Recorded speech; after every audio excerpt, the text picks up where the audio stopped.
Hey there, and welcome to another episode of The History of. Today, we're going to be talking about the creation and evolution of one of the most well-known fast food chains in the world, Burger King. Early history.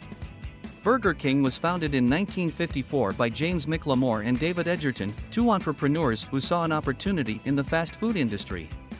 They opened their first restaurant in Miami, Florida, and named it Burger King. Growth and expansion.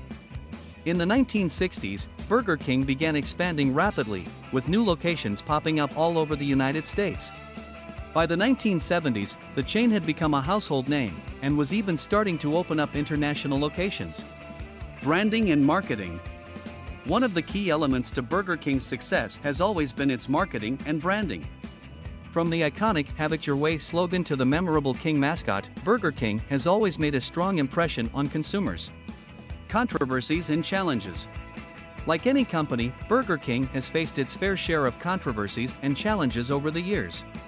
From labor disputes to accusations of unhealthy menu options, the chain has had to navigate some difficult waters. Conclusion.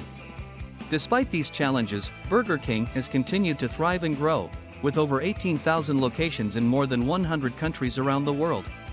Whether you're a fan of their flame-grilled burgers or just love the Whopper, it's clear that Burger King has made a significant impact on the fast food industry. Thanks for watching. Don't forget to like, comment, and subscribe for more episodes of The History of.